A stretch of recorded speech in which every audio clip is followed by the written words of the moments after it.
पाकिस्तान से यारी निभानी तुर्की को भारी पड़ती हुई नजर आ रही है। आपको बता दें कि जिस तरीके से पूरे भारत ने अब तुर्की का बायकॉट कर दिया है, उसके बाद से ही तुर्की में हाहाकार मच चुका है। लेकिन इस बीच पाकिस्तान बुरी तरीके से बौखलाया हुआ है। आपको बता दें कि तुर्की के बहिष्कार पर जो सेब व्यापारी उतरे थे, उन्हें अब पाकिस्तान से धमकियां मिलने लगी हैं और ये धमकियां बकायदा जान से मारने की दी जा रही है। दरअसल आपको बता दें कि पुणे के सेब व्यापारी ने बताया कि कैसे उन्हें पाकिस्तान से बकायदा एक वॉइस मैसेज आया जिसमें उन्हें जान से मारने की धमकी दी गई है। हालांकि इन व्यापारियों का यह कहना है कि इन धमकियों से हम डरने वाले नहीं हैं, बल्कि यूं ही तुर्की के बहिष्कार पर हम अडिग रहेंगे और ना ही हम तुर्की से सेब मंगाने वाले हैं और ना ही वहां पर कोई जो उत्पादन है वो भेजने वाले हैं। तो वहीं दूसरी ओर एक बार फिर से राहुल गांधी कांग्रेस पार्टी तुर्की को लेकर के बेनकाब हो चुकी है। दरअसल आपको बता दें कि बीजेपी के नेता सुब्रमण्यम स्वामी ने राहुल गांधी और तुर्की के रिश्ते को लेकर के बड़ा खुलासा किया है और यह बताया है कि आखिर जब कांग्रेस के नेताओं से तुर्की बायकॉट पर सवाल किया गया तो क्यों जयराम रमेश और पवन खेड़ा ने चुप्पी साध ली, क्योंकि सीधे तौर पर राहुल गांधी का संबंध तुर्की के साथ है। तो वहीं एक बार फिर से पाकिस्तान के डिप्टी प्रधानमंत्री और विदेश मंत्री इशाक डार बेनकाब हो चुके हैं। दरअसल आपको बता दें कि पाकिस्तान के उप प्रधानमंत्री और विदेश मंत्री इशाक डार ने गुरुवार यानी कि 15 मई को देश की सीनेट में एक अखबार के नकली पेज का हवाला देकर के अपनी वायु सेना की जमकर तारीफ की। बता दें कि यह हवाला ब्रिटेन के द डेली टेलीग्राफ अखबार की एक नकली पेज का दिया गया था।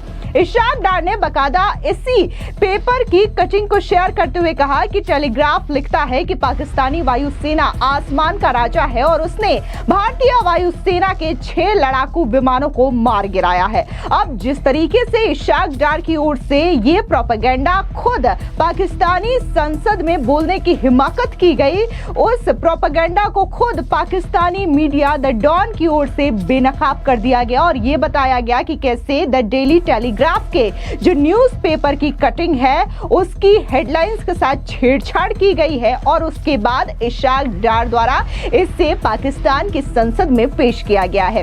यानी कि ये पाकिस्तान की बौखलाहट दिखाती है कि अपने वाहवाही करने के लिए पाकिस्तान के विदेश मंत्री तक इस तरीके से झूठ का सहारा ले रहे हैं, फोटोशॉप का सहारा ले रहे हैं। इससे पहले पाकिस्तान की आर्मी के द्वारा बकायदा ये कहा गया था कि कैसे उन्होंने आदमपुर एयरबेस को तबाह कर दिया है। S-400 जो कि भारत का सुरक्षा कवच है उसे नष्ट कर दिया गया है। बकायदा उन्होंने फोटोशॉप के जरिए ये समझाने का प्रयास अपनी देश की जनता को किया था, मीडिया को किया था। लेकिन जब प्रधानमंत्री नरेंद्र मोदी पंजाब के आदमपुर एयरबेस पहुंचते हैं और उनके मंच के ठीक पीछे S-400 एयर डिफेंस सिस्टम जो कि भारत का सुरक्षा कवच है वो नजर आता है, तो पाकिस्तान का झूठ बेनकाब हो जाता है।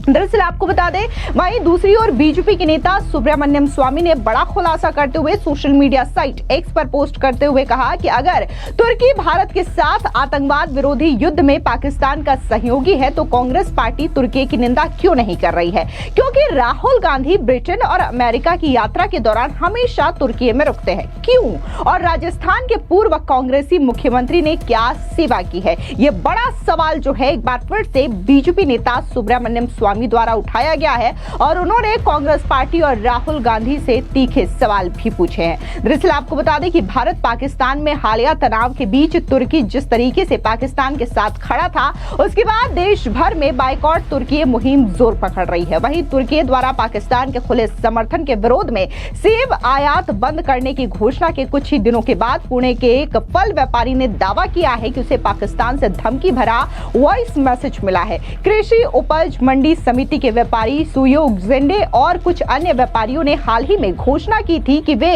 तुर्की से सेब का आयात नहीं करेंगे। जेंडे ने गुरुवार को पत्रकारों को बताया कि आज सुबह करीब 9 बजे मेरे फोन पर कॉल आने शुरू हुए, लेकिन मैंने उन्हें नहीं उठाया। बाद में मुझे एक वॉइस नोट मिला जिसमें भारत के लिए आपत्तिजनक भाषा का इस्तेमाल किया गया और कहा गया कि हम पाकिस्तान या तुर्की का कुछ नहीं बिगाड़ सकते। मैंने इस धमकी का जवाब वॉइस मैसेज से दिया है। उन्होंने बताया कि इस मामले को लेकर के व्यापारी पुणे पुलिस कमिश्नर से मुलाकात करने की योजना बना रहे हैं। प्रदर्शन स्वरूप मार्केट यार्ड के व्यापारियों ने गुरुवार को तुर्की के आयात किए जाने वाले सेबों को सड़क पर फेंक दिया। जेंडे के मुताबिक पुणे के व्यापारी तुर्की के सेब, लीची, आलू बुखारा, चेरी और सूखे मेवे आयात करते हैं। उन्होंने बताया कि केवल सेब का आयात ही करीब 1200 करोड़ रुपए का होता है। वहीं आपको बता दें कि महाराष्ट्र के मुख्यमंत्री देवेंद्र फडणवीस ने पुणे के व्यापारियों को बधाई दी, जिन्होंने तुर्की के पाकिस्तान को समर्थन के विरोध में वहां से सेब और मेवों का आयात रोककर राष्ट्र प्रथम का रुख अपनाया। फडणवीस ने कहा कि मैं उन सभी व्यापारियों को बधाई देता हूं जिन्होंने तुर्की से आयात का बहिष्कार करने का फैसला किया है। सुनिए क्या कुछ महाराष्ट्र के मुख्यमंत्री देवेंद्र फडणवीस ने कहा था। मैं उनको सभी को बधाई देता हूं। नेशन फर्स्ट ये हमारी भूमिका होनी चाहिए और देश के दुश्मनों को, और केवल देश के नहीं, मानवता के दुश्मन जिस बर्बरता के साथ हमारे लोगों को पहलगाम में मारा गया, इसी बर्बरता कोई अगर देश करता है और उसको कोई साथ देता है तो ऐसे देशों को भी सबक सिखाना जरूरी है।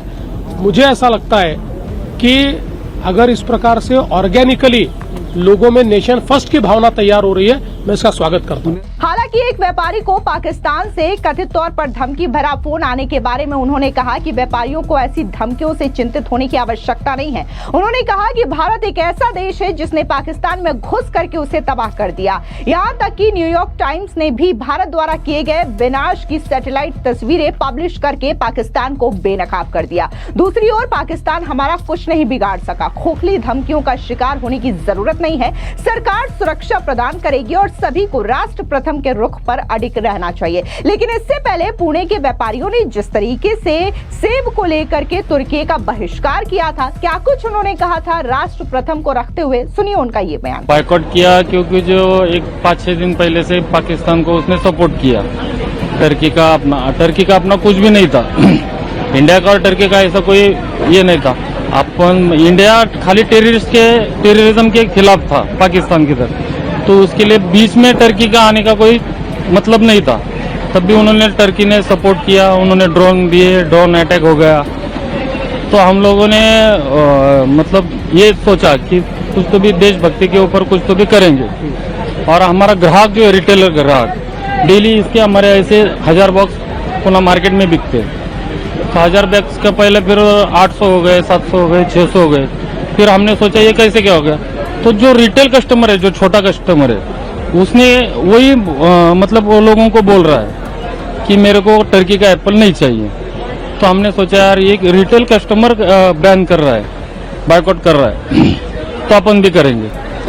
तो इसकी वजह से हम लोगों ने भी बायकॉट करना चालू कर दिया इधर पुणे में। अभी कल भी हिमाचल गवर्नमेंट में भी अपना ही रेफरेंस देके उन्होंने बोला कि हिमाचल में भी बायकॉट करे Turkey Apple. Actually Turkey Apple का कितनी खपत है और हर साल कितना होता था, और ये बॉयकॉट और ये जो जब से भारत पाकिस्तान का शुरू हुआ तो कितना परिणाम हुआ है उसके बारे में? ये टर्की एप्पल का कैसा होता है, 3 महीना सीजन होता है। जब अपना हिमाचल कश्मीर का एप्पल नहीं होता तो उस टाइम पे ईरान खत्म होने के बाद टर्की एप्पल चलता है 3 महीना। तो 3 महीने में इसका कम से कम 1200 से 1500 करोड़ रुपए का टर्नओवर होता है। एप्पल हो गया, चेरी हो गया, प्लम। हाँ, तो उन्होंने भी सोचना चाहिए था कि अगर ये पुणे में ये हो गया तो पूरे महाराष्ट्र में, ऑल ओवर इंडिया में कितना उनकी इकोनॉमी के ऊपर फर्क पड़ेगा। टर्की ने ये सोचना चाहिए था। और टर्की की मतलब अर्थक्वेक हुआ था टर्की में, आपको याद होगा। तो सबसे पहला उनको मदद के लिए फ्लाइट गया था, अपना गया था, डॉक्टर, मेडिकल, ये सब कुछ। तो ये उनका पहला फ्लाइट अपना था इंडिया का। तो उन्होंने, और जब अपने खिलाफ पाकिस्तान लड़ रहा है तो पहला भी फ्लाइट टर्की ने अपने खिलाफ ही भेजा। तो ऐसे गद्दार लोगों का एप्पल हम काय को खाएंगे। तो इसके लिए हमने बायकॉट कर दिया। से टर्की एप्पल का 20% भी रिक्वायरमेंट बची नहीं है। अभी सब लोग बोल रहे हैं कि मेरे को टर्की एप्पल नहीं मिलता है अभी करके। पहले इससे पहले बहुत अच्छी तरह से वो बिक रहा था, चल रहा था। कम से कम 6 लाख के 500-600 पैकेट हमारे बिक रहे थे डेली के। लेकिन जब से टर्की ने पाकिस्तान को सपोर्ट किया है तब से पूरी तरह से टर्की एप्पल खाने के लिए कोई तैयार नहीं है। कस्टमर का रिक्वायरमेंट ही नहीं आ रहा है। और सब लोग बोल रहे हैं कि हमको टर्की का एप्पल नहीं मिलता है, आप कौन सा भी दूसरा दे दो लेकिन टर्की का एप्पल हमको नहीं मिलता है करके। क्या आप भी रिटेलर हैं, आप इस एप्पल को सप्लाई वगैरह भी करते हैं, पहले अभी कितना फर्क आ रहा है इस पूरे बिजनेस में? अभी जो 100% था उसके परसेंट अभी ये जो अभी चालू है फिलहाल, उसकी वजह से 20% भी एप्पल का रिक्वायरमेंट टर्की का एप्पल का नहीं बचा है। पहले अच्छी तरह से बिक रहा था वो माल, लेकिन जब से सपोर्ट किया है तब से टर्की का एप्पल का 20% भी रिक्वायरमेंट बची नहीं है। फिलहाल इस पूरी खबर पर आपकी क्या राय है, कमेंट सेक्शन में जरूर बताएं। धन्यवाद।